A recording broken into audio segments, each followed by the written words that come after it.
वृंदावन की वो रात जब कान्हा खुद आए। वृंदावन के पास एक छोटा सा गांव था, नंदपुर। गांव बहुत सुंदर था।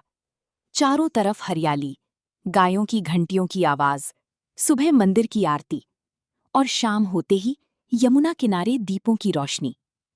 लेकिन उस गांव में एक लड़का ऐसा भी था जिसे लोग पागल कहते थे।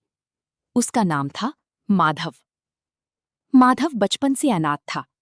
जब वो सिर्फ 8 साल का था, तब बीमारी की वजह से उसके माता पिता दुनिया छोड़कर चले गए। उस दिन के बाद से माधव अकेला हो गया।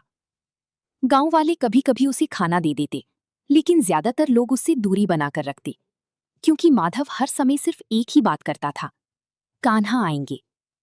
कोई पूछता, कहाँ है तुम्हारे कान्हा? तो वो मुस्कुराकर कहता, बस सही समय आने दो। लोग हंसते, बच्चे उसका मजाक उड़ाती, लेकिन माधव को फर्क नहीं पड़ता था, क्योंकि उसके लिए कृष्णा सिर्फ भगवान नहीं थे, वो उसके अपने थे। हर सुबह माधव सबसे पहले गांव के पुरानी मंदिर में जाता। मंदिर बहुत पुराना था, दीवारों की मिट्टी टूटने लगी थी, छत से बारिश का पानी टपकता था। लेकिन माधव के लिए वो जगह किसी महल से कम नहीं थी। वो रोज मंदिर साफ करता, फूल सजाता, दीपक जलाता और फिर घंटों बैठकर कृष्ण से बातें करता।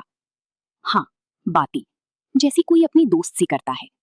वो कहता, कान्हा, आज बहुत भूख लगी है। आज गांव वालों ने फिर मजाक उड़ाया। आज मैंने आपके लिए सबसे सुंदर फूल ढूंढे हैं। और फिर खुद ही मुस्कुरा देता। उसे लगता था कि कृष्ण उसकी हर बात सुन रहे हैं। एक दिन गांव में एक बड़ा व्यापारी आया। उसका नाम था सेठ धनराज। बहुत अमीर, लेकिन बेहद घमंडी।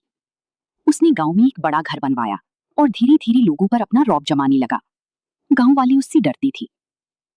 एक शाम सेठ मंदिर के पास से गुजर रहा था। तभी उसने माधव को मूर्ति के सामने बैठकर बातें करते देखा। सेठ हंस पड़ा। उसने कहा, अरे पागल, पत्थर की मूर्ति भी कभी किसी की सुनती है? माधव ने शांत होकर जवाब दिया, अगर दिल सच्चा हो तो भगवान पत्थर में भी बोलते हैं। सेठ जोर जोर से हंसने लगा। अगर तुम्हारा कृष्ण सच में है तो कल रात उसे मेरे सामने बुलाकर दिखाओ। गांव वाले भी इकट्ठा हो गए, सब तमाशा देखने लगे। सेठ ने कहा, अगर कृष्ण आए तो मैं अपना आधा धन मंदिर को दान कर दूंगा, और अगर नहीं आए तो तुम्हें गांव छोड़कर जाना होगा। पूरा गांव चुप हो गया। सबको लगा अब माधव डर जाएगा, लेकिन माधव ने धीरे से कहा,